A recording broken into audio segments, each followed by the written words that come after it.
Why did you let him kill me?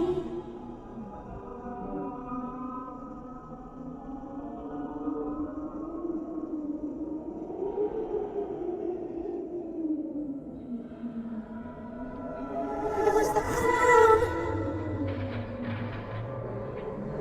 Make the clown go away.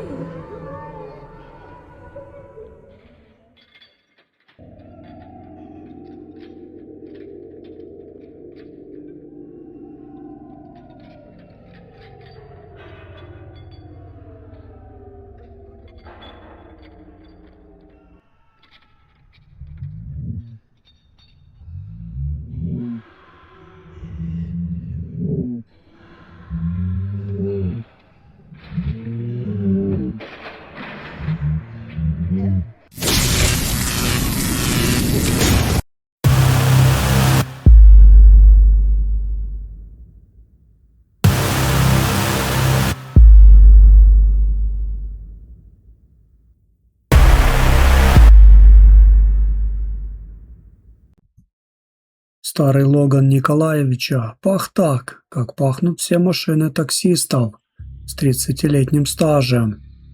Дешевым освежителем новая машина, который уже давно ничего не освежал, крепким табаком, застаревшим кофейным перегаром и пылью дорог. На часах было 3 часа ночи.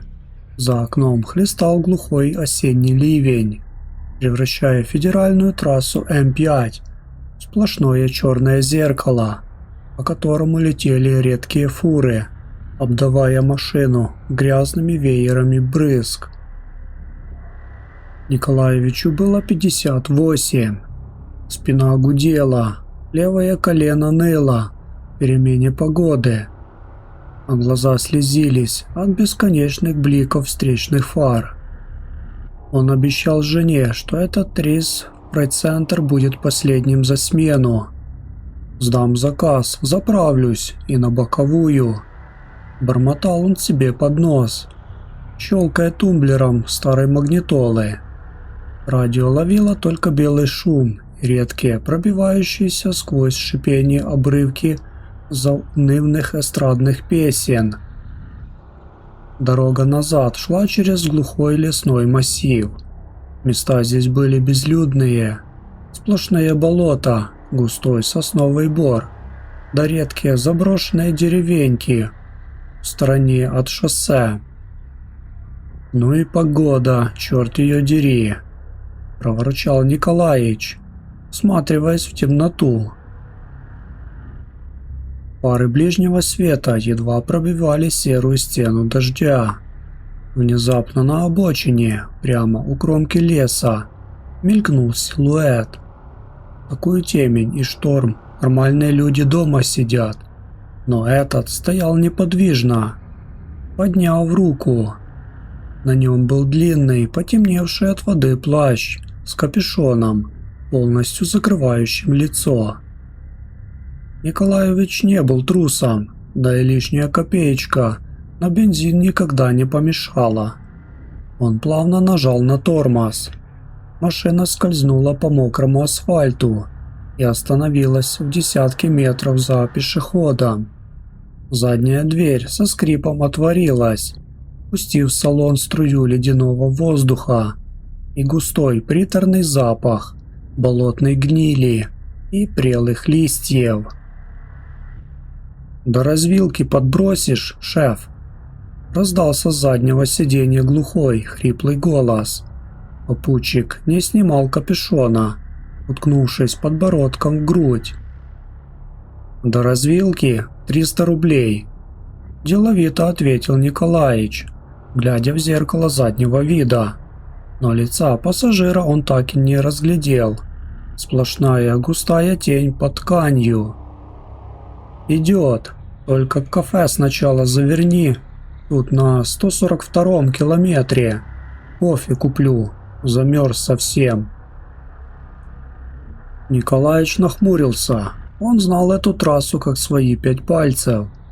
Каждые выбоины, каждый знак. Но На 142-м километре не было никакого кафе. Там была старая, глухая лесная просека, уходящая в сторону топей, где еще в 90-х застрял и сгнил какой-то трактор. На 142-м? Да нет там ничего, парень. Ты путаешь, наверное. Ближайшая заправка с общепитом только через 40 километров у моста. Есть. Негромко, но с какой-то странной, пугающей уверенностью повторил пассажир. Новое открыли. У лесного костра называется. Я там каждый день бываю. Поверни, шеф, я добавлю сверху. Машина тронулась. Николаич пожал плечами. Может и правда построили за пару месяцев. Сейчас эти придорожные забегаловки, как грибы после дождя, растут. Подумал он, хотя внутри шевельнулось неприятное, липкое предчувствие. Глава 2. Неоновые огни в глуши. Километры бежали под колесами с монотонным шуршанием. Пассажир сидел сзади, абсолютно неподвижно. За все время он ни разу не пошевелился, не вздохнул, не достал телефон. Николаич пару раз пытался завязать разговор. Про погоду, про плохие дороги, про политику. Но попутчик молчал, словно манекен. В салоне становилось все холоднее, хотя печка работала на полную мощность. Лобовое стекло изнутри начало покрываться странным сероватым налетом, похожим на иней. Взгляд Николаевича упал на электронные часы на панели. Они показывали 3:44. И тут же он заметил странность. Минутная стрелка не двигалась уже очень давно. Часы словно застыли на этом времени. «Вот и приехали!» – раздался хриплый голос сзади. Николаич ударил по тормозам. Прямо по правую сторону от дороги, там, где всегда стеной стоял вековой мрачный лес, горели яркие огни. Это было придорожное кафе. Оно выглядело как типичный американский дайнер из старых фильмов, что само по себе казалось дикостью для российской глубинки. Огромная неоновая вывеска в виде чашки, из которой шел неоновый же пар, ядовито-розовым цветом, разрезая ночную тьму. На вывеске мигали буквы «У лесного костра». Перед зданием была аккуратно вымощенная асфальтированная площадка, совершенно сухая, несмотря на то, что ливень продолжал валить стеной. На стоянке стояло несколько машин, старые, допотопные «Волги» и «Москвичи», причем у всех были странные, черные советские номера старого образца. «Ни хрена себе, строители!» – прошептал Николаич, протирая глаза. «Откуда оно тут?» «Пойдем со мной, шеф». Пассажир открыл дверь. «Я угощаю. У них отличный кофе, горячий, как кровь». Николаевичу очень не хотелось выходить из машины. Все его нутро, весь его водительский опыт кричали: «Жми на газ, вали отсюда!» Но какая-то странная гипнотическая апатия сковала его конечности. Он словно со стороны наблюдал за тем, как его собственная рука выключает зажигание, как он открывает дверь и ступает на сухой, пахнущий свежим битумом асфальт площадки. Пассажир шел впереди, его походка была странной. Он не шел, а как будто плавно скользил над поверхностью, а полы его длинного плаща оставались сухими под проливным дождем. Николаевич шел следом, чувствуя, как лесной воздух за пределами машины стал густым, приторно-сладким. с отчетливым ароматом гари и формалина. Дверь кафе была стеклянной, в мелкую сеточку трещин. На ней висела табличка «Открыто вечно». Когда они вошли внутрь, над головой звякнул маленький медный колокольчик. Звук его показался Николаевичу на удивление глухим, словно колокольчик залили воском. Глава 3. Меню для ушедших. Внутри кафе было тепло, даже слишком. Пахло жареным мясом, дешевым табаком и старой состоявшейся кофейной гущей. Интерьер был выполнен в блеклых желто-коричневых тонах. Облезлые кожаные диванчики, деревянные столы, покрытые липкой клеенкой. На стенах старые советские плакаты по технике безопасности на химкомбинатах и пожелтевшие фотографии каких-то людей в траурных рамках. За столиками сидели посетители, человек 10, и у всех была одна общая черта – они не разговаривали. Они сидели парами или поодиночке, уставившись в свои тарелки. Ни звука звяканья вилок, ни шуршания салфеток. Только из старого музыкального автомата в углу доносился тихий, хриплый мотив, но слова разобрать было невозможно. Певец словно пел спиной к микрофону, захлебываясь водой. Николаич пристроился к ближнему столику. Там сидел мужчина в сером костюме, по моде 70-х годов. Его лицо было бледным, с какими-то странными трупными пятнами на щеках. Пальцы, сжимавшие граненый стакан с мутной жидкостью, были синими и распухшими. «Садись, шеф!» Попутчик указал на свободный столик у окна. Николаич сел. Сквозь стекло кафе он посмотрел на свою машину. Мой Логан стоял на обочине, но отсюда, изнутри, он казался бесконечно далеким, словно его отделили от Николаича толщей мутного стекла или воды. К столу подошла официантка.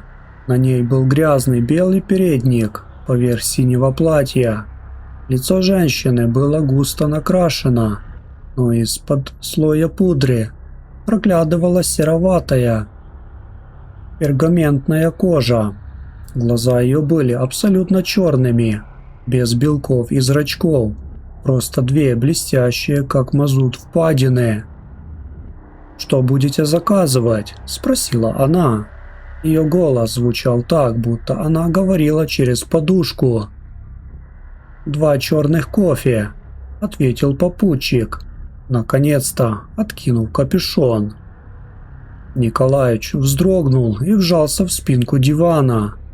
У пассажира не было лица в обычном понимании. Точнее, это было лицо человека, который очень долго находился под водой. Кожа раздулась, губы посинели и потрескались, а из приоткрытого рта медленно выползал тонкий зеленый стебель какого-то болотного растения. На месте левого глаза зияла пустая, обглоданная рыбами рана.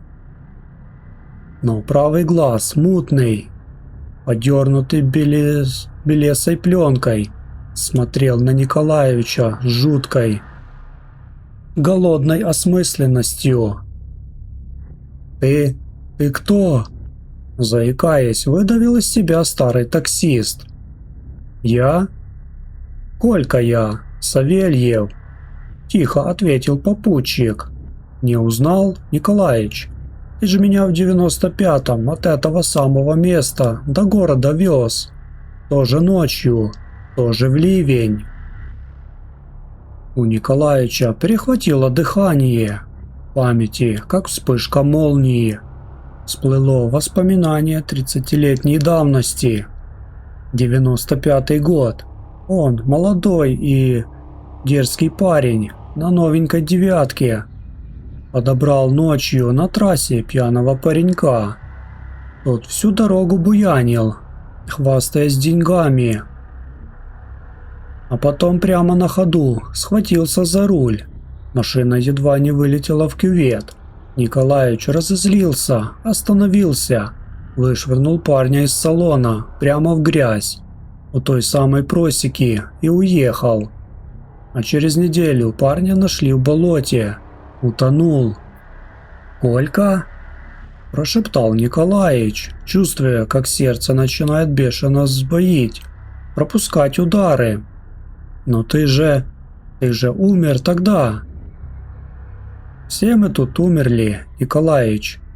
Официантка поставила на стол 2 белые керамические чашки. Вместо кофе в них налита густая, абсолютно черная жидкость, которая не отражала свет. От нее шел пар, но пахло не арабикой, а болотным илом, прелью и сырой землей. «Это кафе для тех, кто не доехал». Колька взял чашку своими распухшими пальцами. Кто разбился на повороте, кто уснул за рулем, кого выбросили на обочине. Мы все ждем здесь свой последний рейс и своего водителя. Глава 4. Живые и мертвые. Николаевич вскочил со стула, опрокинув чашку. Черная жидкость вылилась на клеенку, но не растеклась, а начала медленно впитываться в дерево стола, оставляя за собой дымящиеся, обугленные следы. Все посетители кафе одновременно повернули головы в его сторону. Десятки пустых, черных или поддернутых трупным белком глаз уставились на живого таксиста. Музыкальный автомат захрипел громче, и теперь Николаевич отчетливо услышал слова песни. «Дорога без конца, дорога без начала, и некому встречать у сонного причала. Мне надо идти, у меня смена, меня жена ждет», – закричал Николаевич, пятясь к выходу. «Жена твоя, Катерина, уж 2 года как на кладбище лежит, Николаевич», – тихо сказала официантка, протирая соседний столик грязной тряпкой. «Ты забыл, что ли? Сердце у нее не выдержало, когда ты в больницу попал». «Какую больницу? Что вы несете?» Николаевич добежал до двери и схватился за ручку. Она была ледяной, кожа на ладони мгновенно прилипла к металлу, оставив кровавый след. «Вспомни, Николаевич». Колька Савельев встал из-за стола и медленно пошел к нему, волоча за собой ногу, которая гнулась в обратную сторону. 142-й километр.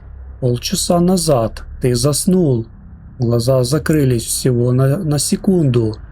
А навстречу фура Скания. Швеллер вошел прямо через лобовое, тебе в грудь. Твой Логан сейчас намотан на столб, как консервная банка. Спасатели тебя уже час вырезают. Пытаются гидравликой. Да только вырезать там уже нечего. Нет, я еду, я живой. Николаевич рванул дверь на себя. Колокольчик над головой звякнул, но на этот раз звук был глухим, как удар лопаты по сухой глине. Таксист выскочил на улицу. Дождь по-прежнему шел, но теперь он не ощущался как вода. Капли были тяжелыми, липкими, пахли кровью и железом. Николаевич бросился к своей машине. Он прыгнул на водительское сиденье, судорожно схватился за ключ в замке зажигания и повернул его. Двигатель натужно завыл, но не завелся. В окно со стороны водителя кто-то постучал. Николаевич повернул голову. За стеклом стоял он сам. Это был его собственный двойник, но лицо его было залито кровью. Грудная клетка вдавлена внутрь, а из пробитой головы на стекла машины медленно капало что-то серо-белое. Двойник смотрел на Николаевича сквозь стекло и беззвучно шевелил губами. «Оставайся! Кофе остывает!» Глава 5. Вечный рейс. Николаевич закричал, закрыв лицо руками. Все его существо сопротивлялось этой страшной правде. Он вспомнил сильный удар, ослепительный свет фар встречного грузовика, жуткий хруст ломающегося пластика и железа и тишину. Короткую ватную тишину перед тем, как он увидел Кольку Савельева на обочине. Когда он снова открыл глаза, машины вокруг не было. Он сидел за тем же столом в кафе у лесного костра. Перед ним стояла новая чашка с черной маслянистой жидкостью. Напротив сидел Колька. Его правый глаз смотрел почти ласково. «Вот и молодец, Николаевич!» Колька придвинул к нему чашку. «Пей. Теперь торопиться некуда. Наш рейс отменен». Николаевич посмотрел на свои руки. Пальцы, которые 30 лет крутили баранку, начинали синеть. Под ногтями проступала темная болотная грязь. Весь страх куда-то ушел, уступив место бесконечной, тяжелой, как свинец, усталости. Ему больше не нужно было спешить на заправку, не нужно было думать об ипотеке сына, о ремонте машины, о ноющем колене. Все закончилось. Он взял чашку, жидкость внутри была теплой. Он сделал первый глоток. Вкуса не было, только ощущение сырой, родной земли и вечного, сытого покоя. За окном кафе у лесного костра продолжал лить бесконечный осенний дождь. Трасса М5 жила своей жизнью. Где-то далеко выли сирены скорой помощи и МЧС. Мигали синие маячки, а спасатели бережно заворачивали в черный пластиковый пакет тело старого таксиста. А в кафе на 142-м километре, которого не было ни на одной карте мира, над дверью снова глухо звякнул колокольчик. В зал вошел новый посетитель. Молодой парень в спортивном костюме, весь мокрый, с разбитым в кровь лицом и безумным взглядом. Николаевич, теперь уже вечный завсегдатай этого места, медленно повернул к нему голову, поднял свою чашку и тихо произнес: «Садись, парень. Кофе здесь отличный, горячий, как жизнь, которую ты только что оставил на асфальте».